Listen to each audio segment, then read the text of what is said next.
In 2018, I wrote my first book about my work with life between life hypnotherapy here in Sweden, and it's called To Soul, Home and Back.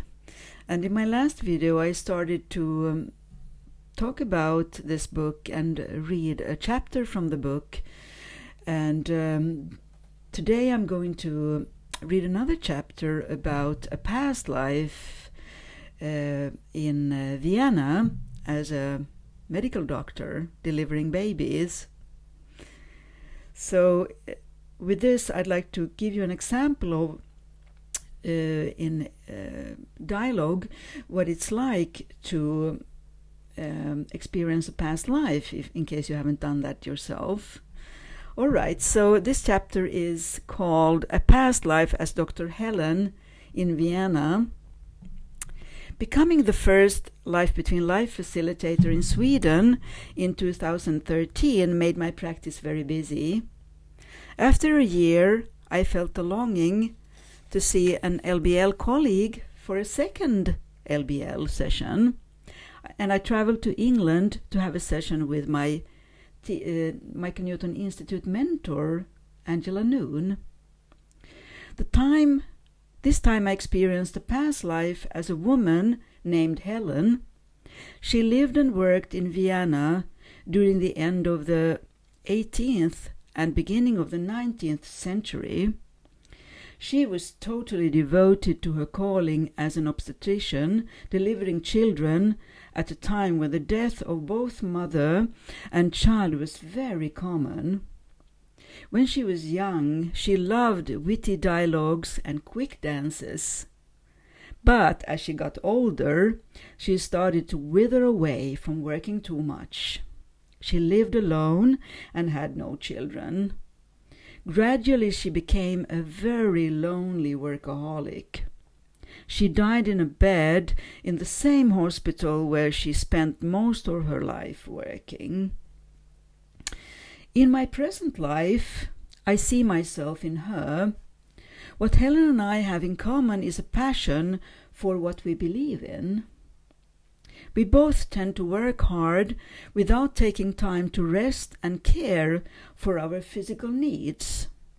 Working a lot can often be a way to escape life, just like too much drinking, eating, shopping, and other ways that slowly take over so we lose control. My great challenge today is to change this kind of addictive pattern. In 1850, Dr. Semmelweis saved lives with 3 words: wash your hands. Before the existence of bacteria was common knowledge, he realized that death in childbirth could be reduced if doctors washed their hands after surgical operations and before touching the birth canals of mothers giving birth. I can imagine how it might have been to work as a female doctor in Vienna in the aftermath of Dr. Semmelweis. He was a very controversial medical doctor, ridiculed and died alone and forgotten in an asylum for mentally disturbed people. When I was deeply hypnotized, I felt that I was Helen completely and wholeheartedly. In that way, I could relive that past life and bring out the essence of what I learned. In what follows, Helen is speaking about herself through me when I was deeply hypnotized. So my facilitator, Angela Noon, asks or tells me, go back in time to your recent life, your recent past life, or another important life. Where are you now? Tell me. I'm in Vienna. I have the feeling of being with all these intellectuals and artists. I'm a woman in a group. I'm 20 years old. Please tell me how you are dressed, she says. The shoes I wear have heels and one of those straps that hold the shoe in place. I wear black, rather thick stockings and skirt. The skirt has layer upon layer and go down to my ankles. I have a very thin waist. My hair is long and set in a kind of hairdo. Many pins keep it in place. I am not poor. In some way, I have the freedom to do what I want. Maybe I'm a daughter of someone with money. So Angela says, tell me more about yourself. Oh, this is such a fun life. And yes, I feel very beautiful. All men look at me, it feels good. But I also have a few talents that make them notice me. I do not know what I do, but I do something. It is the beginning of 1900, and there is something exciting about the new century. In our group, we engage in intellectual fellowship. We throw intelligent comments at each other, back and forth. Things are not moving that fast. Everything takes its time, and we have fun, and we are doing as we are doing it. I like to dance fast. I love the quick dances. I'm laughing in the hypnosis. We dance a kind of quick one that goes round and around and around. My body is quick, and I love to dance. Angela says, sounds wonderful. Please tell me more about these circumstances. We all study different things. All subjects are interlinked in some way, so we feel that we study aspects of the same thing. I have a feeling now that I study medicine. It is not that common for a woman. I also have a feeling of walking around in a hospital. And Angela asks, what's your name? My name is Helen. Helen something, Helen. I have a feeling that I'm a Jewess. My family name is somewhat Jewish. Yes, I'm a doctor. I'm about 40 and I'm very serious now. I do not dance that often anymore. It is something about being a woman and helping others in a way that male doctors cannot. I work very hard, and there are so many people with female diseases and related conditions. I understand them somehow. I get a feeling now that it is about childbirth, mostly. I have some kind of speciality. Yes, I know that I'm an obstetrician. And Angela asks, do you have any children of your own, Helen? No, I don't have any children. I think I'm in love with someone, but I do not have that family feeling at all now. Yes, I devote myself completely to my work. It would not be possible for me to work as a woman and have children, you see. It is like a decision, or it just doesn't happen that I care to have a family of my own. I'm in love with someone. But I work so hard and I'm always so tired in the evening, and then I think I have no energy to do anything about it. Angela says, thank you for telling me all this, Helen. Can you describe a bit more what your daily life is like? Yes, I need all the energy because it is very demanding. The midwives take care of the childbirth, but they call me when there are complications. I get to deal with the difficult cases, and I do home calls, and the situations are sometimes so weird, and now I feel that my voice changes when I become Helen. I am very grounded. because I must be, otherwise I cannot, because I just work and then I return home and I work and I use all my energy for this.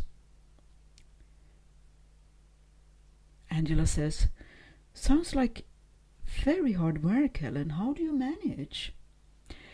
Well, yes, I can only trust my skills, because there is no other help at hand.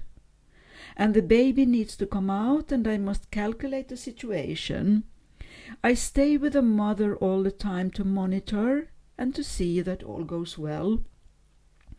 There are a few tricks that I know from experience, for example, how to turn the baby inside the womb and how to treat the mother when it is done.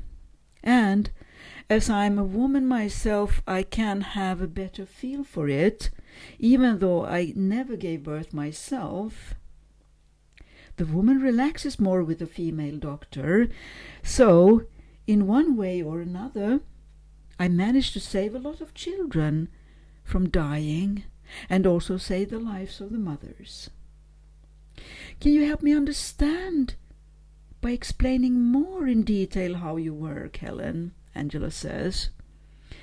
First, the birth must go in stages, and it must be synchronized with the rhythm of the mother, and that is what I'm a specialist in. In a way, it is my speciality to know the general rhythm of the procedure, and that is why I managed to save so many children. I never rush and I never pull the baby unless necessary.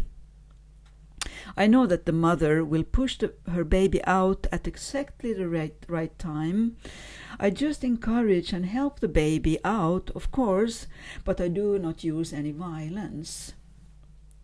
What is your driving force, Helen? What's in it for you? Well, I also feel very satisfied because this is exactly what I want to do. And when a child is born, and I know the mother is well and the child is fine, that gives me immense joy.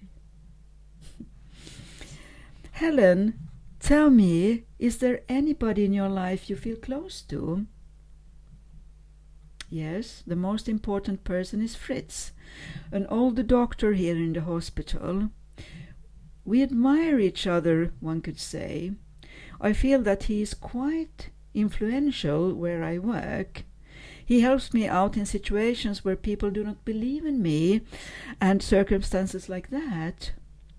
While I'm generally self-confident, it is sometimes hard with the other male doctors. Fritz helps me out very often. There is love between us, but we are not in love in that way. He's a comfortable friend and a great supporter. I can discuss difficult cases with him, and I believe he is the only person Helen feels close to or is the only important one for her. He's like a father figure. Can we continue now to a time in your life when you are older? Angela says. Yes, I'm older now. When I grow older as Helen, I do not care as much about the group of intellectual fellowship. They were fun to be with, but we were not that close. I'm so grounded now and so busy. I do not have time to run around. I'm very ambitious in my profession. I want to save lives. I'm also curious about developments in the medical field. Things do not advance fast. There is a lot of superstition about things, especially childbirth. That causes many to lose their children. They do not know how to handle things.